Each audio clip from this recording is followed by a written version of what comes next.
feels like forever ago, and it feels like yesterday at the same time. So, you just got to be mentally tough. Like we always talk about it to the players, and the NFL season, you're one day away from being humbled.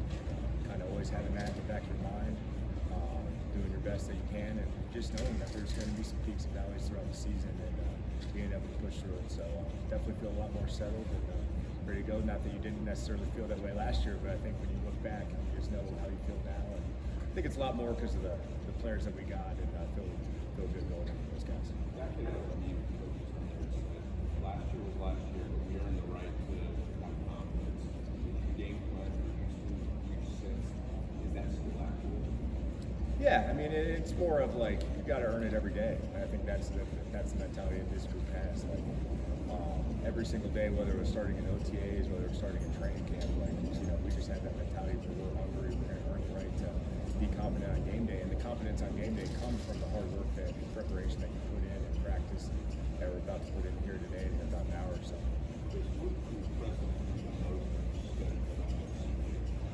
He's an elite thrower. Make all the throws. Obviously, had a great first 2 years in the league. A really good skill.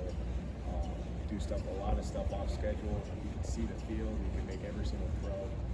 He's a true problem to play against. So it'll be a fun challenge on Sunday. So, what's it like to go against a receiver like Nico Collins and all he can do? Yeah, I mean it's like I remember this last year where it feels like every week you're going against a different elite guy, and he's been fun because we haven't had the chance to play him yet, so it's been fun to kind of study him.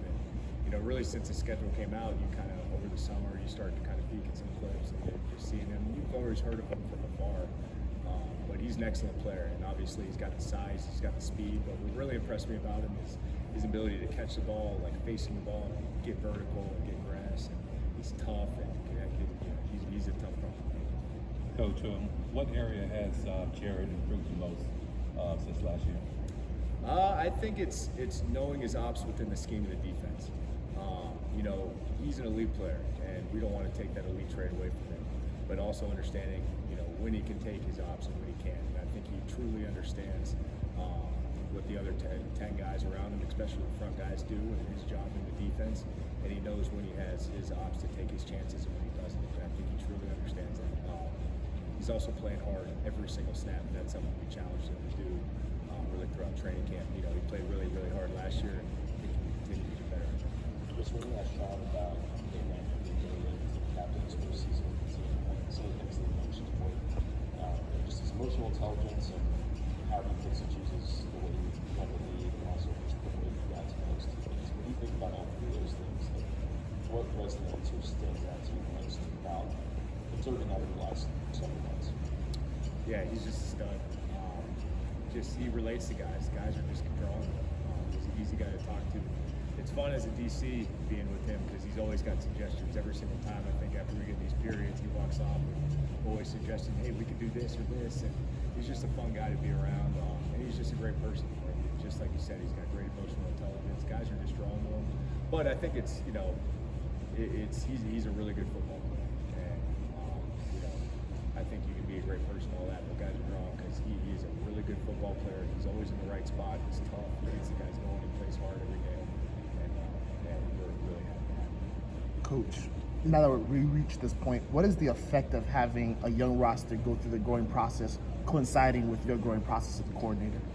Yeah, it's been kind of fun. It's been we feel like we've kind of, last year we've kind of grown together, just how you evolve, whether it's the preparation throughout the week or what these guys can do. And it's the same thing, these guys kind of figuring out what they can do on the field. So, yeah, it's been fun. It feels like we've been kind of growing together as a unit, and, the highs and the lows, we're all in it together. So, definitely when you experience some of those lows together, and then you have those highs, it definitely makes it that much more special.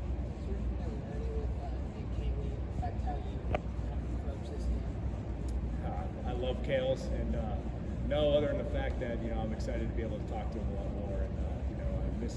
He would have FaceTimed me last weekend, but we've been kind of silent here for the last few weeks, so I'm excited to just talk to him again. With Houston starting a rookie left tackle, are you relying on scouting reports, and what goes into preparing for the player tendencies for rookie players? Yeah, it's rookies, and they have some rookie receivers, and they have some linemen and a bunch of guys from some different teams. So really, anytime you're in the first game, it's a challenge where you're trying to find scheme from different places, and you might have to go to college tape to find tendencies and to find how he sets and all the different stuff that you're going to look at when you're studying personnel and studying opponents. So that's a common thing in the NFL where especially early in the year, the first couple games, where you're going to have to, whether it's go back to college tape or if guys are on another team, go visit that tape just to make sure, because it's all about the players first and foremost. Expand on that on game day. You're always a tablet guy when defenses. Does that change how you're looking at that stuff on the tablet?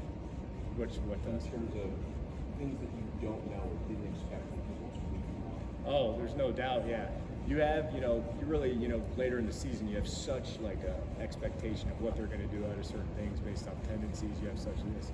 Week one, whether you're playing a brand new coordinator kind of like we are right now, or it's a guy that was there last year, there's going to be changes no matter what. So yeah, there's not necessarily those expectations you have going in. So yeah, it is a different feel kind of getting into the flow of the season versus later in the year for sure. Coach, So, how important will it be for the defensive front to knock CJ off of his spot, so to speak? I think that's any QB. I think any QB, they'll tell you, they don't like guys around their feet. They like a good, firm, clean pocket. They want to be able to see the field. They want to be able to have a couple of hitches once he hits his back foot. And so I think no matter what, any QB wants to get his back there, stand there, be comfortable. And our job, whether it's CJ Stroud or the next guys, to make them uncomfortable. Coach, when it comes to designing a defensive secondary, is there ever a question of versatility versus specialization? And if so, which side of the line do you stand on? Yeah, there definitely is. You always want versatile guys, and we're fortunate we got a lot of those guys that can do a lot of things. If you think of all the stuff that Tank McCullough does for us, and Quentin DeLake does for us, and Kobe Bryant does for us, guys like that. And yeah, there is guys that are certain, they have elite traits, and we always talk about putting guys in the best position, doing what they do best, and that's certainly what we try to do with our front guys and with our DBs as well. So it's all taken into account, and that's the fun part, getting into this game plan, trying to figure all that stuff out. All right. Thanks, Austin.